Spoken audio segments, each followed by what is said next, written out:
Hello दोस्तों, स्वागत है आप सभी का आपके अपने यूट्यूब चैनल परीक्षा टेस्ट पर। दोस्तों, आज के इस सेशन में हम लोग क्लास 10th सामाजिक विज्ञान के एक चैप्टर कौन सा सत्ता की साझेदारी, कौन सा दोस्तों सत्ता की साझेदारी जो आपका चैप्टर है, इसका हम लोग बहुविकल्पी प्रश्न देखने वाले हैं। तो दोस्तों, आज का सेशन आपके बहुत ही ज़्यादा बेहतरीन और बहुत ज़्यादा इम्पोर्टेंट है, क्योंकि आपको अगर ये सेशन को आप हल्का से कहीं भी मिस करते हैं तो आप वो क्वेश्चन मिस कर देंगे। और दोस्तों, आपका जो क्लास 10 का पेपर है सन 2023 के एग्जाम पैटर्न के अनुसार ये बहुत ज़्यादा महत्वपूर्ण है। क्या? बहुविकल्पी प्रश्न। दोस्तों, जो आपका क्या हुआ कि जो सन 2023 का एग्जाम पैटर्न है वो चेंज हो गया है। इसमें आपका जो पेपर रहेगा दो भागों में बट रहेगा। क्या रहेगा? दो भागों में बट रहेगा, एक खंड आ में और एक खंड बा में। खंड आ में और एक खंड बा में। इसमें जो आपका खंड आ रहेगा ये टोटल बहुविकल्पी प्रश्न रहेगा, यानी इसमें आपका 20 प्रश्न रहेगा और 20 के 20 क्या रहेंगे? बहुविकल्पी प्रश्न रहेगा। एक और प्रत्येक प्रश्न 1 नंबर का रहेगा। टोटल कितना हो जाएगा दोस्तों? टोटल हो गया कितना? 20 नंबर। यानी आपका जो दोस्तों 70 में से 20 नंबर बहुविकल्पी ही पूछेगा। तो आप लोग समझ गए होंगे कि ये सेशन आपके लिए कितना ज़्यादा महत्वपूर्ण है। तो आइए देख लेते हैं। पहला क्वेश्चन कह रहा है कि एशिया के उन 2 देशों के नाम बताइए जिनमें 2 भाषाई और जातीय समूहों में संघर्ष था। आपको ये बताना दोस्तों कि आपको एशिया का ऐसे 2 देश बताइए जहाँ पर भाषा के आधार पर जातीय समूह में संघर्ष होता रहता था। दोस्तों, एक तो श्रीलंका क्या है, एक श्रीलंका और दूसरा क्या है? लेबनान। पहला क्या है? श्रीलंका। सेकंड क्या है? लेबनान। आइए देखते हैं सेकंड क्वेश्चन कह रहा है क्या, सत्ता की साझेदारी की का क्या अर्थ है। सत्ता की साझेदारी का अर्थ क्या है आपको ये बताना है। दोस्तों, इसमें क्या होता है, क्या है कि जो सरकार के विभिन्न अंगों के बीच शक्तियों का विभाजन होता है या विभिन्न स्तरों पर सरकारों में शक्तियों का विभाजन होता है, उसी को बोलते हैं सत्ता की साझेदारी। उसे क्या बोलते हैं हम लोग? सत्ता की साझेदारी बोलते हैं। किसको? सरकार के विभिन्न अंगों के बीच शक्तियों का विभाजन होता है या विभिन्न स्तरों पर सरकार में शक्तियों का विभाजन होता है, इसी घटना को बोला जाता है क्या? सत्ता की साझेदारी बोलते हैं। ठीक है, अब आगे देखते हैं। आगे कह रहा है कि बेल्जियम में समान रूप से कौन सी 2 भाषाएं बोली जाती हैं। दोस्तों, बेल्जियम में क्या था कि बेल्जियम 2 भाषाएं बोली जाती थी। कौन कौन से देख लेते हैं, एक फ्रेंच और एक डच। क्या दोस्तों? एक फ्रेंच है और डच है। यहाँ भी क्या होता है कि भाषा के आधार पर जातीय संघर्ष यहाँ भी होता है। कहाँ पर? बेल्जियम में। ठीक है, अगला क्वेश्चन कह रहा है कि यूरोपीय संघ का मुख्यालय कहाँ पे है। जो यूरोपीय संघ है UNO, क्या होता है दोस्तों? UNO, इसका मुख्यालय कहाँ है दोस्तों? इसका मुख्यालय कहाँ पे है? ब्रुसेल्स। कहाँ पर दोस्तों? इसका मुख्यालय आपका ये ब्रुसेल्स। और ब्रुसेल्स कहाँ पड़ता है दोस्तों? ब्राज़ील में पड़ता है। कहाँ पड़ता है? ब्राज़ील में पड़ता है। और दोस्तों, यूरोपीय संघ को बोलते हैं UI। क्या बोलते हैं? UI बोलते हैं, UNO नहीं बोलते। क्या बोलते हैं? UI बोलते हैं। ठीक है, अब देखते हैं अगला क्वेश्चन कह रहा है क्या, कह रहा है कि सरकार के उच्च और निम्न स्तर के बीच सत्ता के बंटवारे को क्या कहते हैं। सरकार की उच्च और निम्न स्तर के बीच सत्ता के बंटवारे को क्या बोला जाता है। तो इस तरह की जो बंटवारा होता है दोस्तों, इसको बोलते हैं ऊर्ध्वाधर वितरण। क्या बोलते हैं? ऊर्ध्वाधर वितरण। अगर क्या कहते हैं, सरकार की जो शक्तियां हैं, जो शक्तियां पावर को अगर उच्च और निम्न स्तर के रूप में अगर हम लोग बांटते हैं तो उस तरह के बंटवारे को क्या बोलते हैं दोस्तों? ऊर्ध्वाधर वितरण। क्या बोलते हैं? ऊर्ध्वाधर वितरण। यानी ऐसे यहाँ पे इसी ऊर्ध्वाधर मतलब ये उच्च रहेगा, क्या रहेगा? निम्न रहेगा, तो ऊर्ध्वाधर ही बनेगा। ठीक है, अब अगला क्वेश्चन कह रहा है क्या, अगला क्वेश्चन कह रहा है कि श्रीलंका कब स्वतंत्र राष्ट्र बना। आपको ये बताना है कि श्रीलंका कब स्वतंत्र राष्ट्र बना। तो 1948 में। कब? 1948 ईस्वी में जो श्रीलंका है एक स्वतंत्र राष्ट्र बन गया। यानी भारत 1947 में आज़ाद हुआ था और 1948 क्या हुआ? श्रीलंका भी क्या हुआ? एक स्वतंत्र देश बन गया। आगे क्वेश्चन कह रहा है क्या, कह रहा है कि बहुसंख्यकवाद के सिद्धांत के कारण किस देश में गृह युद्ध हुआ। आप क्या बताना है कि किस ये जो बहुसंख्यकवाद के अनुसार इस सिद्धांत पर किस देश में गृह युद्ध हुआ। तो हुआ तो कहाँ पर? श्रीलंका में। कहाँ पर? श्रीलंका में गृह युद्ध हुआ। किस सिद्धांत के आधार पर? बहुसंख्यकवाद सिद्धांत के आधार पर, ये ध्यान रखिएगा। ठीक है, अब बढ़ते हैं आगे। आगे कह रहा है क्वेश्चन कह रहा है क्या कि बेल्जियम की जो सीमाएँ हैं किन देशों से लगती हैं।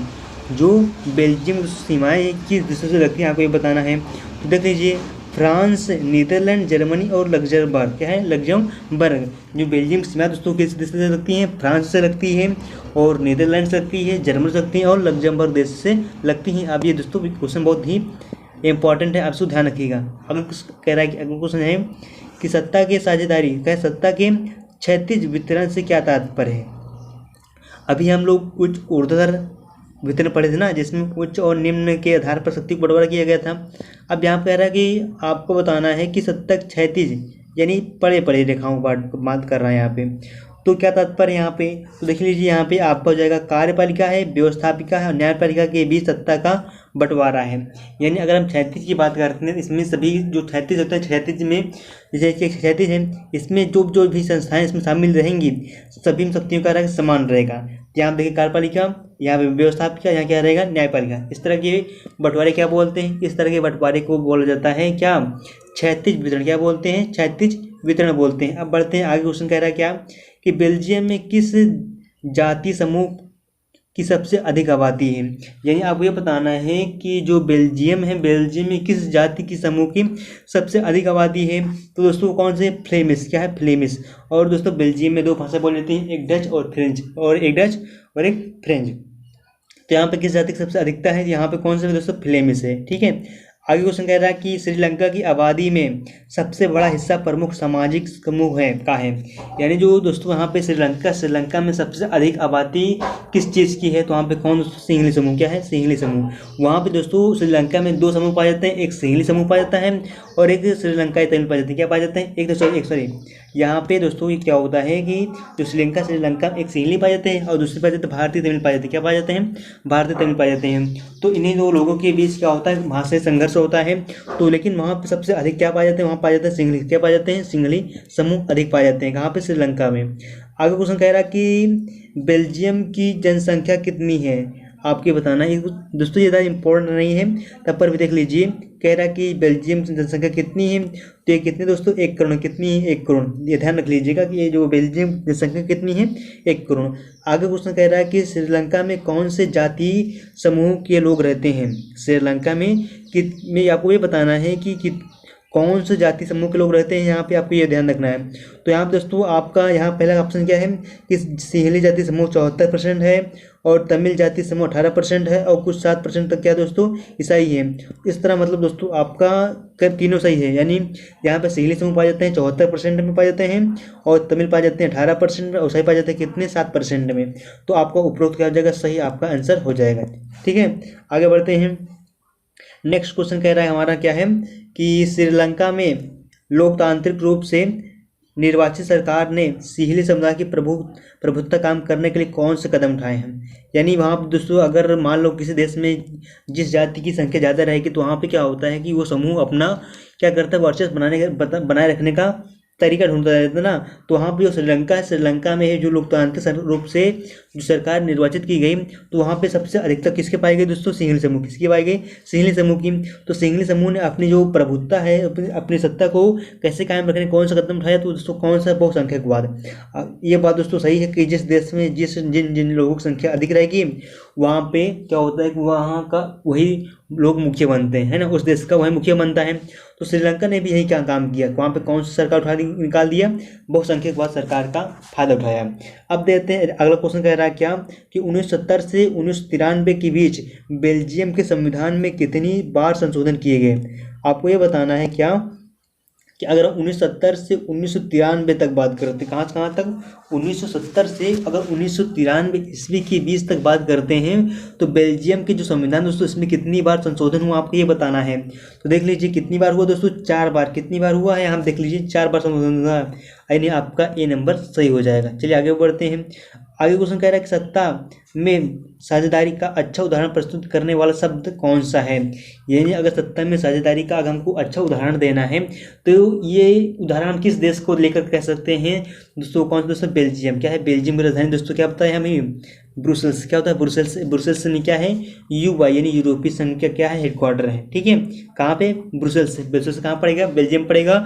और बेल्जियम ही सत्ता की साझेदारी का एक अच्छा उदाहरण है। ठीक है, अब आगे बढ़ते हैं। आगे क्वेश्चन कह रहा है क्या कि बेल्जियम में निम्नलिखित में से कौन सी भाषा नहीं बोली जाती है। अब क्या बताना है कि जो बेल्जियम दोस्तों एक देश है, यहाँ पे कौन सी भाषा नहीं बोली जाती है दोस्तों। यहाँ पे फ्रेंच और डच ये मॉडर्न है, यहाँ पे ये फिक्स से बोली जाती है। तो यहाँ पे जर्मन भी बोली जाती है। यहाँ देख लीजिए फ्रेंच, डच और जर्मन कहाँ बोली जाती है? बेल्जियम बोली जाती है। कहाँ बोली जाती है? बेल्जियम बोली जाती है। बाकी आपकी कौन सा बचेगा दोस्तों? डेनिश ना, तो डेनिश यहाँ पे नहीं बोली जाती है। डेनिश कहाँ पे? बेल्जियम में नहीं बोली जाती है। ठीक है, ये ध्यान रखिएगा। बेल्जियम में केवल फ्रेंच, डच और जर्मन ही बोली जाती है, डेनिश भाषा नहीं बोली जाती है। इसलिए यहाँ पूछ क्या रहा है कि कौन सा भाषा नहीं बोली जाती है, तो डेनिश नहीं बोली जाती है। ठीक है, अब बढ़ते हैं आगे। क्वेश्चन कह रहा है क्या, इसको हम लोग देख लेते हैं। कह रहा है कि भारत में पंचायती राज की व्यवस्थाओं, क्या पंचायती राज की संस्थाओं में महिलाओं को कितने % आरक्षण दिया गया है? यानी अगर हम बात करें क्या कि भारत में जो पंचायती राज संस्था है इसमें महिलाओं को कितने % के लिए आरक्षण कर दिया गया है कि उनके पदों को इतने % आरक्षित कर दिया जाए। तो यानी यहाँ पे जो 33% है, अगर भारत में पंचायती राज संस्था की बात करते हैं तो यहाँ पे महिलाओं के जो पद दिया गया है, जो यहाँ पे कार्यभार दिया गया है, 33% फिक्स कर दिया गया है। कहाँ पे? भारत में। अगला क्वेश्चन कह रहा है क्या कि श्रीलंका में निम्नलिखित में से कौन सा धर्म है? श्रीलंका में आपको ये बताना दोस्तों, यहाँ पे कौन सा धर्म अपनाया गया है, तो आप लोग जान के होंगे यहाँ पर कौन दोस्तों, यहाँ पे बौद्ध धर्म। कौन सा है? बौद्ध धर्म। कहाँ पे? श्रीलंका में अपनाया गया है। और श्रीलंका में दोस्तों 3 जातियाँ पाई जाती हैं। एक कौन है दोस्तों? सिंहली है। और दोस्तों कौन सा है? फिर दूसरा तमिल है। और तीसरा दोस्तों कौन आता है? तीसरा आता है ईसाई। क्या पाए जाते हैं? ईसाई पाए जाते हैं। ठीक, सिंहली 74% पाया जाता है। और क्या कहते हैं, ये जो क्या है तमिल है, ये 18% पाए जाते हैं। और 6% क्या पाए जाते हैं? ईसाई पाए जाते हैं। कितने %? 6%। ठीक है, अब बढ़ते हैं आगे। क्वेश्चन कह रहा है क्या, इसको हम लोग देख लेते हैं। क्या जाति व्यवस्था को निम्नलिखित में से किसने कमजोर किया है? आपको ये बताना है कि इसमें से किसने क्या किया, कि किस के माध्यम से, ऐसा कौन सा माध्यम है जिसके द्वारा जाति व्यवस्था को कमज़ोर कर दिया गया। कितनी अच्छी बात दोस्तों कि ये हमारे पे जो जाति व्यवस्था है इसको कमज़ोर करने का काम किया। तो पहले दोस्तों क्या आर्थिक विकास के कारण भी जाति व्यवस्था क्या हुए? कमज़ोर हुई। शिक्षा में वृद्धि हुई जिससे क्या लोग जागरूक हुए और जाति व्यवस्था को त्यागना शुरू कर दिया। और शहरीकरण के द्वारा भी दोस्तों क्या हुआ? जाति व्यवस्था में सुधार आया। तो यानी आपका दोस्तों जो घ नंबर है वो क्या हो जाएगा? सही हो जाएगा। ठीक है, यानी आपका जो डी नंबर दोस्तों क्या हो जाएगा? सही हो जाएगा। आर्थिक विकास के कारण, शिक्षा में वृद्धि के कारण और शहरीकरण के कारण दोस्तों क्या हुआ? जाति व्यवस्था कमजोर होती चली गई। और कितनी ये अच्छी बात है। ठीक है, कितनी सही बात है। अब देखते हैं अगला क्वेश्चन कह रहा है क्या, इसको हम लोग देख लेते हैं। अगला क्वेश्चन बता रहा है दोस्तों, यहाँ आप देख लीजिए। कह रहा है कि बेल्जियम की सामुदायिक सरकार में निम्नलिखित में से किसने मध्य सत्ता में साझेदारी है? कह रहा क्या कि बेल्जियम की सामुदायिक सरकार में निम्नलिखित में से किसके मध्य सत्ता में साझेदारी है? दोस्तों कौन सा? दोस्तों राज्य और सामुदायिक सरकार के बीच यह हुआ है। ठीक है, क्या कि दोस्तों जो सत्ता की साझेदारी है ये किसके किसके बीच हुआ है? बेल्जियम में। दोस्तों यह हुआ है राज्य सरकार के बीच और सामुदायिक सरकार के मध्य हुआ है बेल्जियम में। आपको ये बताना है क्या कि जो सत्ता की साझेदारी हुई है ये किनके बीच हुई है? तो ये हुई है दोस्तों राज्य सरकार के बीच और सामुदायिक सरकार के मध्य हुई है। ये आप ध्यान रखिएगा। चलिए आगे बढ़ते हैं। अगला क्वेश्चन क्या है उसको देख लेते हैं। अगला क्वेश्चन है क्या कि श्रीलंका में निम्नलिखित में से कौन सा बहुसंख्यक वर्ग है? दोस्तों अभी हम लोग बात कर चुके हैं कितने % है? सिंहली 74% है। और जो बात करें हम लोग क्या कहते हैं तमिल की, तमिल कितने दोस्तों? तमिल है 18%। और बात करें हम लोग ईसाई की, कितने % दोस्तों? 7%। कितने % है? 7%। ठीक है, उसको कह रहा है संसदीय प्रजातंत्र की स्थापना किस देश में हुई? दोस्तों बहुत ज़्यादा इंपॉर्टेंट थी, यहाँ पे 2022 में पूछा गया, अभी 2022 में पूछा गया था। तो यहाँ कह रहा है कि संसदीय प्रजातंत्र की स्थापना किस देश में हुई है? तो दोस्तों यहाँ कहाँ पर हुई? इंग्लैंड। कहाँ पर हुई? इंग्लैंड भी दोस्तों याद ध्यान रखिएगा कि जो संसदीय प्रजातंत्र है इसकी स्थापना सर्वप्रथम कहाँ हुई? तो ये हुई थी कहाँ पे दोस्तों? इंग्लैंड में हुई थी। ठीक है, इतना आप याद रखिएगा। तो दोस्तों आज के लिए बस इतना ही, मिलते हैं अगले सेशन में। अगर आपको ये मेरा सेशन पसंद आया हो तो प्लीज़ इसको लाइक करिएगा और ज़्यादा से ज़्यादा अपने दोस्तों के पास शेयर जरूर करिएगा। तो दोस्तों मिलते हैं अगले सेशन में। ओके दोस्तों, thanks for watching my video.